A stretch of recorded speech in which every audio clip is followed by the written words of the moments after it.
It sucked. This is We Have Concerns. Hi, Jeff Canada. Hi, Anthony Carboni. Hello, concerned citizens. Anthony, you and I both love a good genre story of a fantasy book, a sci-fi movie. We like the high concept hero's tale, the young kid leaving the Shire, doing the thing, defeating evil, finally throwing the sword into Mordor. What do they do? I don't know what they do. Yeah, they do stuff. We love that stuff. Although I will say my one edit that I have now is instead of a young child leaving the Shire, I just can be every once in a while just like an older dude who just like leaves the grocery store and finds adventure. Yes. Like that's what I crave now. Now I crave like, oh no, it's a slightly older guy and he's at the DMV when he gets the call to action. Yes, we are organizing a fellowship. What? I mean, a carpool. We're organizing a carpool to save some money. We're all heading to Mordor because of Black Friday deals. We got to get there. We got to get to Mordor when they open their doors right in the morning. You know, it's morning door. Mordor is morning. We got to get there in the morning for the opening of the doors. That's what we got to do. It's like, listen, you there, aging man. Stop changing the air filters in your purifier. You are needed for a great quest. But the air, it's... Okay, can I... I've been sneezing. I'm just going to grab... I have a little fanny pack that I travel with that has like my moisture. Time! No, I got lip stuff in there, and if I don't, I get chapped really quick. The world needs you. Okay, but I also have earplugs in there. You know, hearing doesn't probably be pretty loud where we're headed. Yeah, and hearing doesn't regenerate; it degrades over time. So, I mean, you forget them once, it could lead to like some lifelong issues. So that would be my one edit to the hero's journey. Well, these you're days. actually talking about something very similar to what our story is this week. We got a story submitted to us on the Discord. This is a new study that has been released in the Journal of Personality and Social Psychology. You're a subscriber, you know it. Yeah. I haven't read this month's issue yet. It's still sitting. It's sitting with my Martha Stewart living over on the counter. Yeah, I understand. You got to get to the living first. That's the one that you read Baby, immediately. you got to get busy living. You know, or what are you going to do? You're going to get busy. Get busy science journals. Yeah. This is an interesting study. I find this fascinating because, as I mentioned, I love the hero's journey. We know the hero's journey, the Aristotelian Joseph Campbell, I guess. Joseph Campbell really is the hero's journey guy. Yeah, the monomyth. The monomyth, right? Star Wars, Luke Skywalker. You know the steps. Yeah, It's call to action. You leave the familiar. Exactly. The long dark tea time of the soul. The false victory. The hanged man. The Spanish prisoner. The Spanish prisoner. You know the hero's journey. We don't need to spell it out for you. Right. This is, it goes all the way back. Beowulf is the hero's journey, right? Mm-hmm. The Iliad and the Odyssey are the hero's journey, right? These are... Jeff, I don't mean to hijack anything right now, but can I tell you something, dude? Sure. I fucking read the Iliad recently. I had never read the Iliad. I think we read bits of the Iliad in middle school. When we were doing world history, we read some of the Iliad. Buddy, I read the Iliad. That shit's funny as hell. You have got to read the Iliad. Really? Dude, Iliad's got jokes, dude. Iliad is mad entertaining. Really? Yeah, I would not have thought that. Funny. I mean, that's a lot of stuff like that we perceive as being staid and from olden times. You go to school and it's this is stuff you get assigned in school, like Shakespeare. When you finally sit down to read Shakespeare, you're like, oh my God, he's got dick jokes. It's like dick jokes in here. Dude, Achilles spends the Iliad literally sitting on the beach playing guitar and refusing to fight because he's sad. He throws a temper tantrum and he goes on the beach and sits and plays his fucking guitar on the beach and says, "My friends don't really like me. If they really liked me, they'd come get me." Culture's first emo kid. It really was. It's a funny fucking book, dude. These guys rule. You've got to get yourself up on the Iliad. Man, Anthony pumping that Iliad. You got a friend gonna get some dollars from Iliad sales, buddy? Yeah, man. We getting funded by Big Iliad over here, Big Homer? That's right. Homer, let me tell you something. I'm trying to make a little money for Homer's estate. This kid's got to eat. Those kids got to eat. Those children who begat children who begat children who begat children who begat children. They got to eat. But no, you got to listen. Hero's Journey. They got to be getting some royalties. Yeah, we got to be getting paid. You know what I mean? Yeah, the Hero's Journey, tale as old as time, song as old as tale rhyme. as old as time. That's right. We're both underneath the same bright star. Mm-hmm. It turns out, according to this study published in the Journal of Personality and Social Psychology, that if we apply the hero's journey to our own lives, it's not just for stories anymore. It's not just for fun Marvel movies. It's not just another Star Wars TV show. What? I said it's not just for fun Marvel movies or the other Marvel movies. Or the rest of Marvel. You can apply it to your own life and you will actually get some benefits from it. Okay. You know, we talk about how story is very important to the human experience. Yeah. We are sort of built to contextualize story. One of my favorite things that I ever was exposed to, read, as a sort of young person in high school, was Scott Campbell, not Joseph Campbell, but Scott Campbell's, what is it, on comics? What is it called? Understanding Comics. Understanding Comics. Thank you. Understanding Comics. Where he has that wonderful story about how if you get into a fender bender, you say, "Oh, she hit me," or "he hit me," instead of "our cars collided." Right. You personalize it. You create a narrative. You've decided that there's a protagonist and an antagonist. You put yourself at the center of the story instead of describing the events as mere factual events. You're now creating this narrative that's infused with emotion and drama. Mm-hmm. I mean, that's why politicians always talk in stories. Right. That's why politicians, if you ask a politician, "Hey, what's your policy on taxes?" They're like, "Well, let me tell you about a man named Larry that I know." And it's like, I don't want to fucking hear about the man named Larry that you know, but it works because because you can't say, "Well, here's the interesting thing about saying, well, studies show that if you remove 30% tax from this particular 15% of the population, that I'm already asleep. I'm already asleep. Tell me about Larry, baby.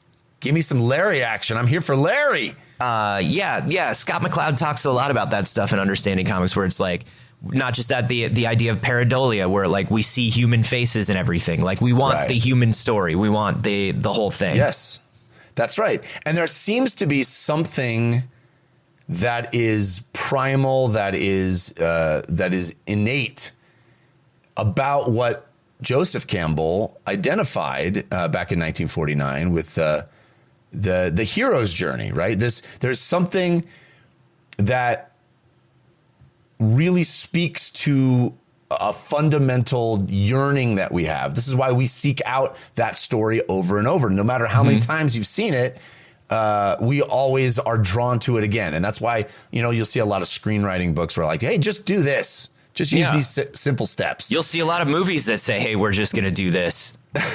Yeah. That's basically, that's what movies do now, baby. You want to see a $200 million movie? I'll tell you what's going to happen in your $200 million movie. So in Joseph Campbell's original idea of this, he has 17 steps that make up the hero's journey. And we said, Joseph, that's too many. Shut the fuck up. We gotta simplify these steps. Exactly. That's right. That's what the researchers did. They're like, we're going to apply this to people's lives, but we're gonna whittle down them steps. So they changed it to seven steps. And I feel like a lot of screenwriters, and people these days use they call it the story clock. They use 12 steps. Right. Where they take out, they're like, some of these steps are actually like, you put them together as one step. Yeah. Yeah. We cut out those 10 extraneous steps. Yeah. But I think that, this is basically just consolidating things and making it a little clearer for people to wrap their heads around. So the 7 steps that these researchers settled on was protagonist, shift, quest, allies, challenge, transformation, and legacy. Right. So number 1, dude, gender neutral, leaves home. Right. Finds changes their location, craves change. By that change is called to action, called to a quest. Right. Gathers allies to help them on the quest. Yep. They are challenged on their quest. Right. And these steps being solidified is kind of interesting to me because this takes up what would be called challenge, false victory, right, dark times. Yeah, the 3-act structure. Yeah. And then, even just in 5 and 6, you would have there's no challenge, then transformation. It's because this says you get challenged, it transforms you, and then you're a cool hero with a legacy. Right. But you have to, according to Joseph Campbell, you have to fail first to then succeed. But that's kind of taken out here. Yeah, because they're fuck that. Fuck failing. In all honesty, good for these researchers. Yeah. Well, I think the idea here is that they want to help people, so they're trying to remove the negative stuff. Right. So then you face a challenge, and then you transform in some way. That challenge results in some change in you, and then you have a legacy. So there's some result of you completing that quest, passing on. You can think. So to apply this to something that we've all heard of. Frodo is your protagonist in Lord of the Rings. Yeah. The shift is you have to leave the Shire. You have a quest to destroy the One Ring.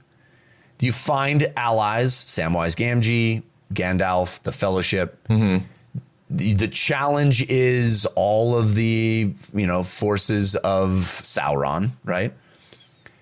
And then he discovers he goes through these trials and tribulations, all the challenge, and finds something within himself. An inner strength is his transformation, his ability. Yeah. He's tested his ability to make that decision to throw the ring. Isn't that inner strength that's tested? Now, when you say he finds something within himself, do you mean Do you mean Sam does it for him?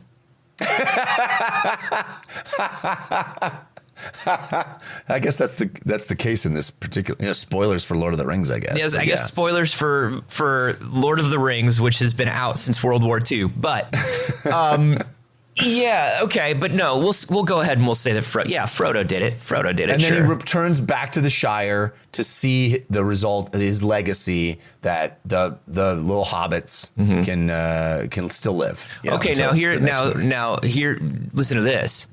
There's a simple gardener who lives in the Shire. All right. Yeah. His name is Samwise Gamgee.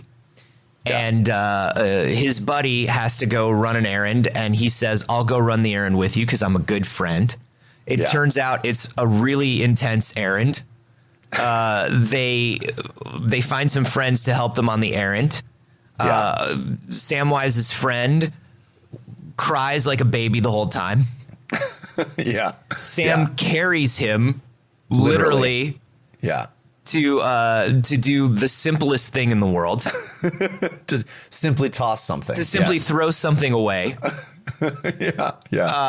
Then brings, and through it all becomes like a very strong and cool, and then goes home and is like the coolest guy and gets married and is cool. No, your argument is Samwise is the hero. My argument is Samwise is the hero, and I mean, honestly, the way it should happen is Samwise and Frodo get married. Yeah, that's really the way you want it to be. Like they're truly in love, but like it's cool. Yeah. Sam marries whoever, and it's great, and they have a fan. Like they do whatever in the movie, it's fine. Yeah. But it's Sam. But in the books, Sam just kind of chills and hangs out with Frodo and Frodo's wife until the end of time. He does. He just kind of hangs out with them, and he's kind of just like. Does Frodo get married? Frodo gets married in the book? Yeah, he's kind of like Samwise is their third. No, Frodo doesn't get married. Frodo leaves. Thruple? Frodo leaves on the ship. Oh, that's right. Yeah, he sails off into. Frodo's like, oh, my life was so hard. Yeah. My life was so hard. I had to drop something into a hole. and now I can never be the same, so I have to leave on the white ship. And Sam's like, motherfucker, I did everything you did carrying you. And I'm going to hang out here and I'm going to pick the potatoes. Yeah. It's not fair for Sam, that's for sure. No, listen. Does Sam complain? No, because he's fucking Sam. He's a Gamgee baby. He's a Gamgee baby. So, okay, but however you want to see this story. Yes. There is all of the things happen. Specific steps, right? The steps apply to Sam. They apply to Frodo. They apply to Luke Skywalker. They apply to 90% of the, genre storytelling that we enjoy. It applies to Gollum. It can also apply, Anthony, to you and to me and to anybody. And that is the thrust of this study. Are you telling me that I have a friend that will carry me through life right now and I don't know it? Yes. You know that ring that I told you about? I need to throw it into a volcano real quick. Oh, no. That sounds like I'm carrying you. That's not what I signed up for. What I'm saying is these researchers are saying that somewhere I have a friend that will do everything for me and let me take all the credit. This is the day of my life I've been waiting for. Is it called this podcast? Is it called this podcast, Jeffrey? No, it's not. We'll see if the podcast goes up this week, Jeffrey. So they did 4 separate studies. Yeah. That consisted of 1,200 people across all kinds of different backgrounds. They gave them all rings. It's a lot of rings. Included online participants, a group of middle-aged adults in Chicago, a cross-section of the world. Yeah, mostly Chicago. Mostly Chicago. We got them from Chicago. We got them from Naperville. We got them from Aurora. We got them from... How many Illinois cities can you name? We got them from Champaign. We got them from... It's just really all walks of Chicago. That's right. So they measured their life satisfaction and level of depression, and the self-reporting a questionnaire that they filled out to sort of get a baseline of like, how do you feel about your life? How do you feel about yourself? And then they sort of got the story of their life, their what's going on in their life, and did what they call re-storying. Oh, it rolls right off the tongue. Yeah. It was simple. It was very easy to say, and it doesn't get caught. And you definitely did not have to slow down to say it clearly. Restoring. They called it restoring interventions. Okay. So they basically took the what's going on with you, what's going on with these people, these 1,200 people. Not much. What's going on with you? What's going on? Not much. And then they Sup Dog. They gave him Sup Dog.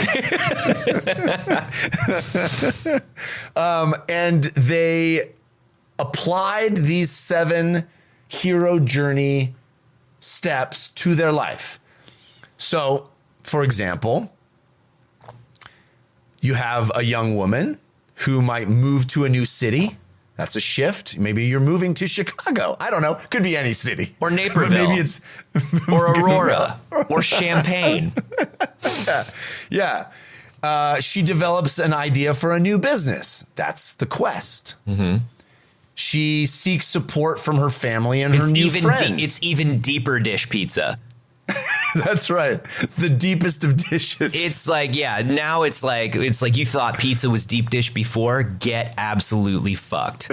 That's right. This dish is so fucking deep. It's a combination deep dish pizza improv comedy club. This might as well be a bucket. This is a pizza in a bucket. That's how fucking deep it is. And we serve it at a place where people do improvised sketch comedy. We're gonna do it more than anybody ever has in Chicago. I need a suggestion for a location that would fit on this stage. I need a suggestion. A deep dish pizza joint. That's right. Yeah. So you've got this new business, and you need support from your new friends and family. That's your allies. Mm-hmm. Your business has some challenges. You have fear of failure. You're overcoming these challenges, right? Yeah. Your internal fear of failure, your reluctance to take a risk. Those are your challenge steps. But then you grow into a confident and successful leader. That's your transformation. And then she uses the resources, uses the new place in her community to help the community. That's the legacy, right? So that's a pretty generalized version of it. But the idea here is to find the ways that your own life fits into this template. Hey. And when people did that, yeah, when you were able to recontextualize your life in the form of a hero's journey, people reported a clearer sense of themselves, a less depression, a happier state of mind. They actually had very positive benefits just in that simple act of restorying their own personal narratives. Hey, Jeff, can I ask you something? Please. Do people not already do this automatically?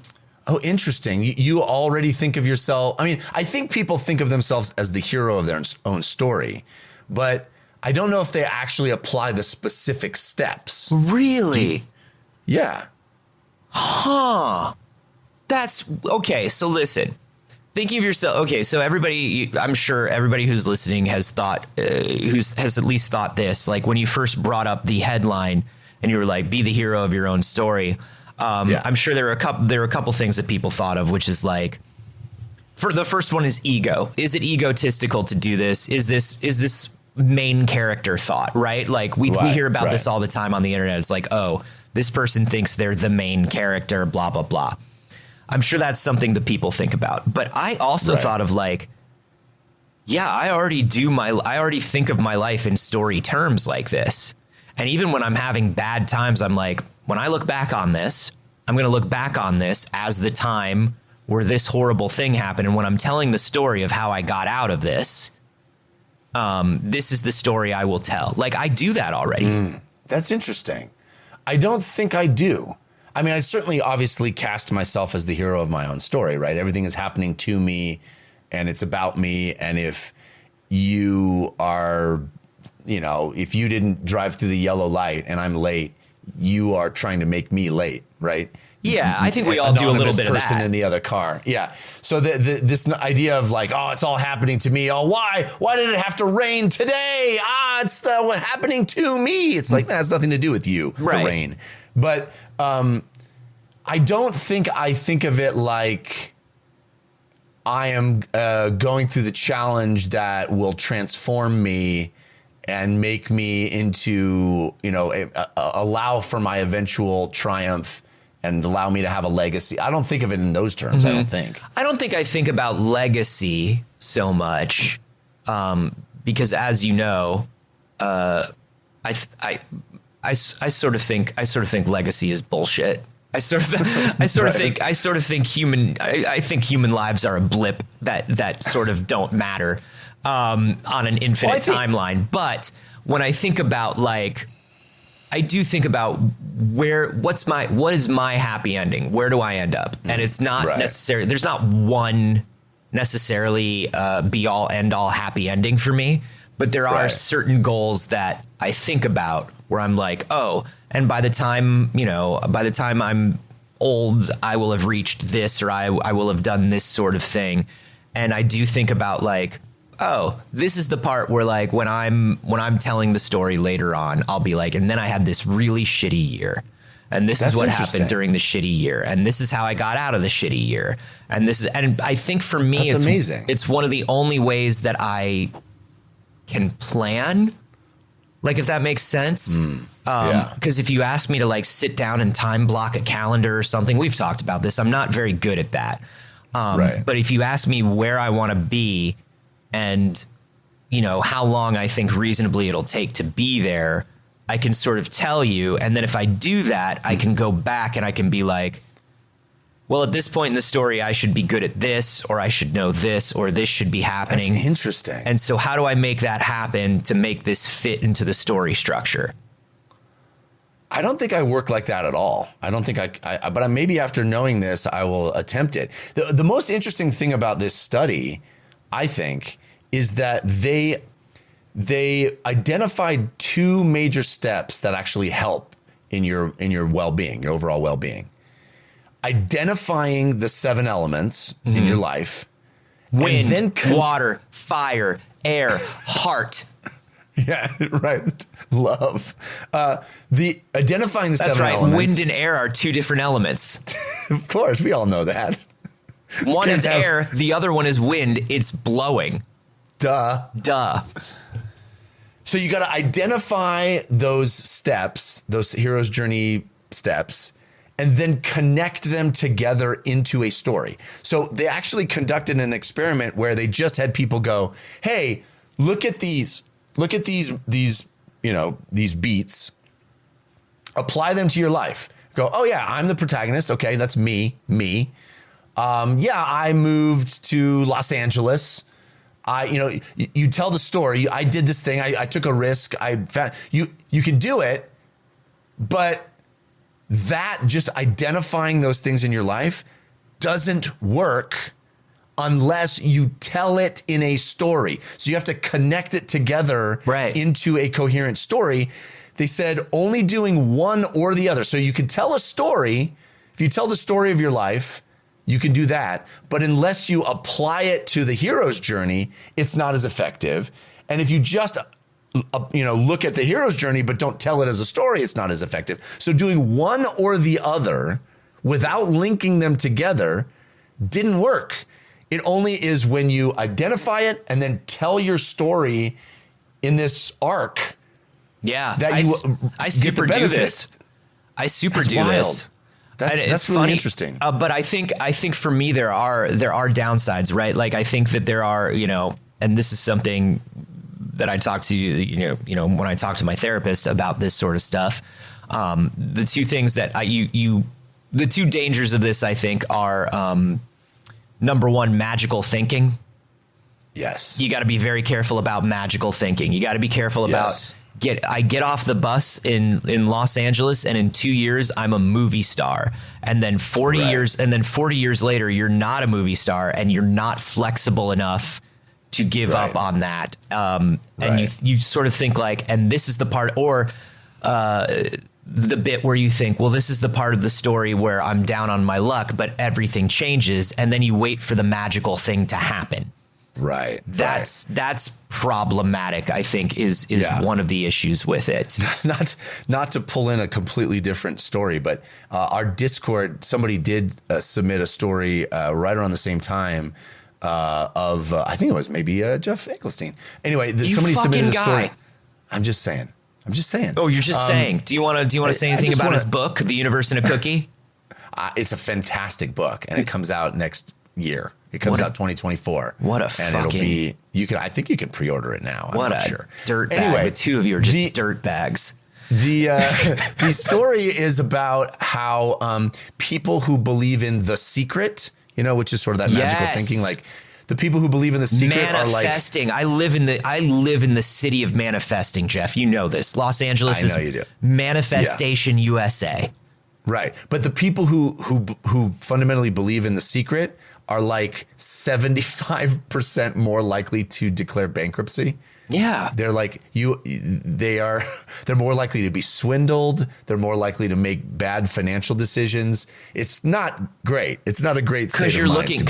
Because it's prosperity gospel. You're waiting for this external thing to happen to you. Yeah, I'm putting out that I want the good thing, and so I'm attracting good things. And it's like to a point there's nothing unhealthy about that. Just like to a point there's nothing unhealthy about this.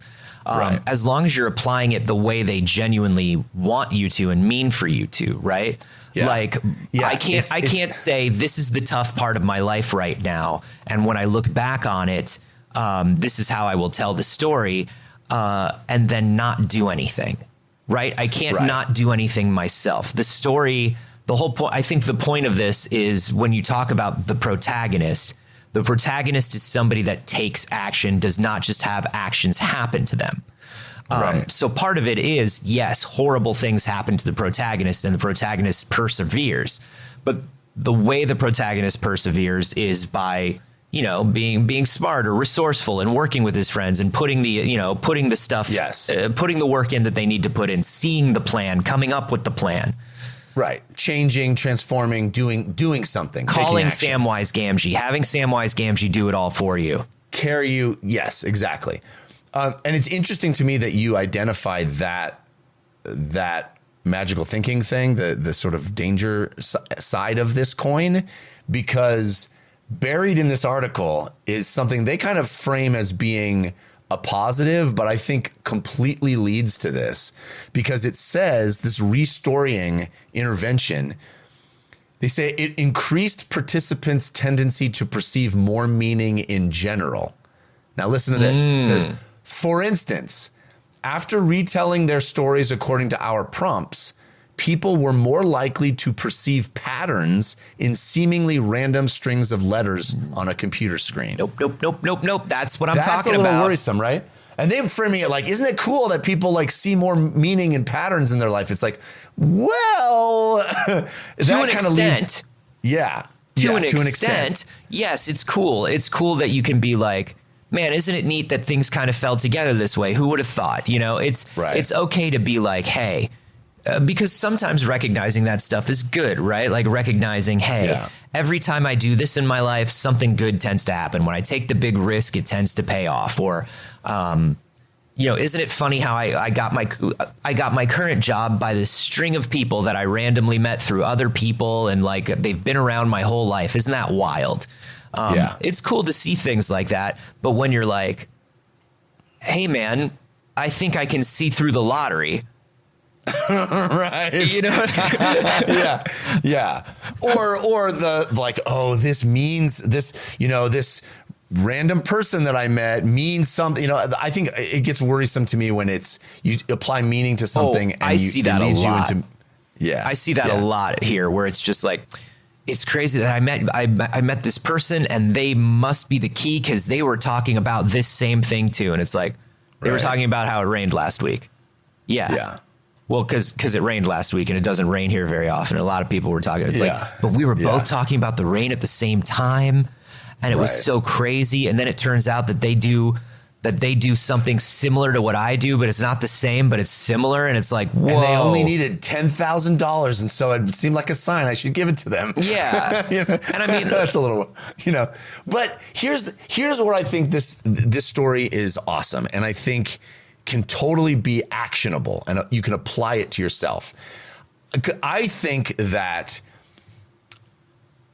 casting yourself as the hero in your own tale and identifying what the next thing is can incentivize you to do things that maybe I won't even talk in the second person. For me, it might incentivize me to do things I wouldn't. For example, if I recognize that I've taken the shift and I'm doing the quest, right? If it's like, okay, there's something has changed in my life. Now I'm in this new quest. I have this new thing I need to do. What's the next step? Oh, the next step is allies, right? So maybe now the next moment of my life is like figuring out the people that can be my allies in this quest. And like thinking about it in that way, I think would totally change my own behavior, because I don't think I would just inherently seek out allies on my quest per se. I would be like, oh man, I'm doing this new thing. It's super hard. How do I do it? But it's like, oh no, the next step in my tale is that I have to acquire allies or seek out friendships and people that can help me. I think that's awesome. Yeah. Or the end one. I know you said legacy, but I think legacy might be a bad word for it in the sense that it's more about like having some effect on the world, like giving back in some way, right? Right. Oh, Or I've done this thing. taking a lot. As the case may be. And then it's all yours, and then it's yours forever. Right. But like feeling like, oh, I've gone through this transformation. I've achieved some level of success in that particular quest. Right. Now it's time. The next step for me is to have some effect on the world, to do something positive for others. And I think contextualizing your life in that way might actually be real. I think the data here is saying what is fulfilling. No, I believe it. I subscribe to it. I've apparently been doing it my whole life, and I thought everybody else did. That's amazing. But I'm one of those people where when I saw like, when you saw the Truman Show, were you like, oh yeah, I often thought that when I was a kid, that maybe I was part of a TV show and I didn't know it? No, I never thought that. I knew like, I was like, yeah, of course I thought that. Everybody thought like maybe a little bit they were on a TV show. You know what I think we've learned here, Anthony? What? Is that you are a true Chicagoan. That's what it is. That's me. You really relate to the people in, I don't know, Naperville, right. Aurora, Glenview, Downers Grove, Evanston, Yeah, that's just who you are at your core. But I think so. But it's interesting to look at this because I'm very good at the storytelling part of this. But I do tend to skip the ally, the fellowship part of it. Not in the sense of like I don't involve other people in my story, but like if I have a goal, my one of my earliest steps is not find the people who can help me with that goal.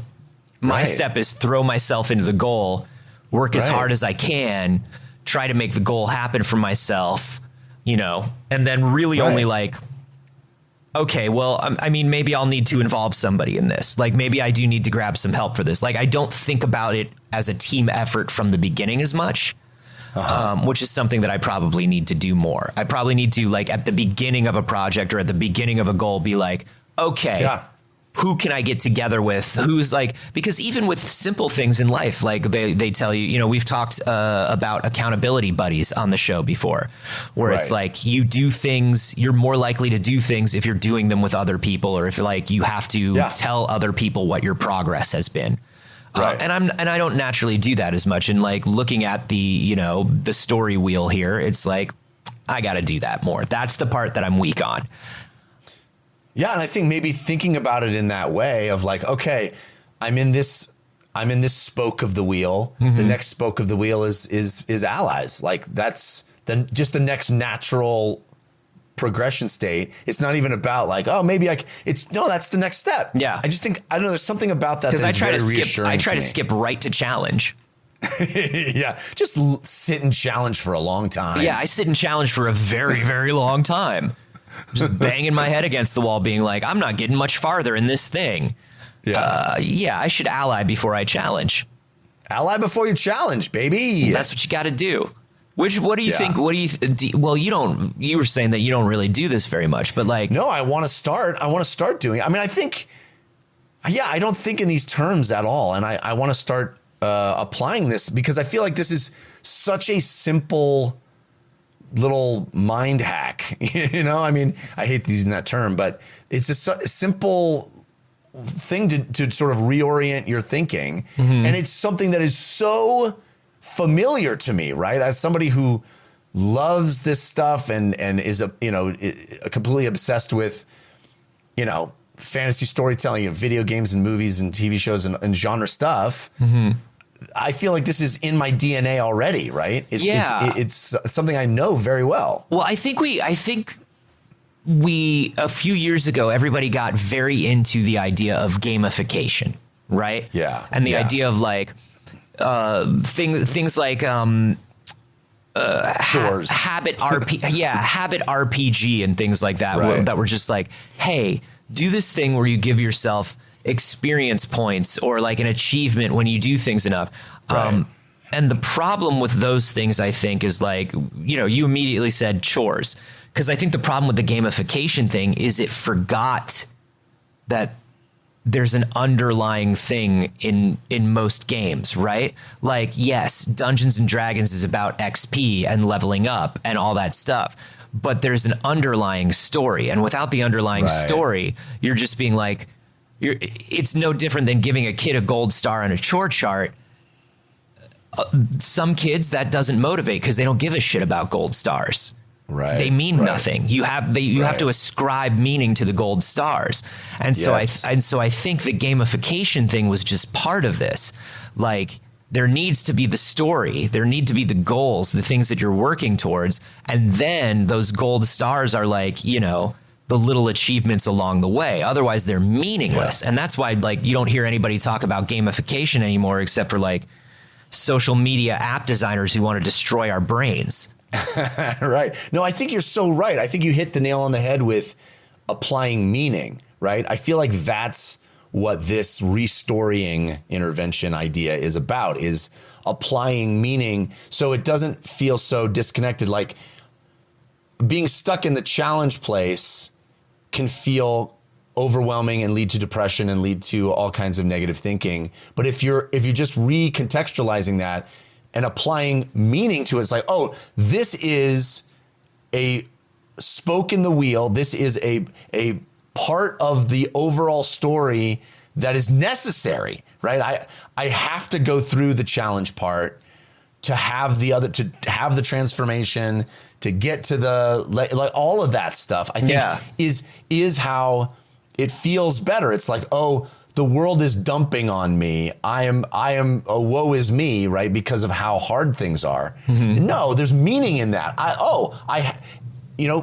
has to do it too. Luke has to do it too. Whatever I am no different. I have to go through the hard thing. It means something. I think that's important. Yeah, it absolutely is. And it's interesting because I think there are some people that have sort of caught on to this thing already. Like, there are a couple journals. I'm not going to call out any one in particular because I haven't used any of them, but there are journals and planners that are out there that are based around the hero's journey, that frame the next 3 months, 6 months of your life as like a quest.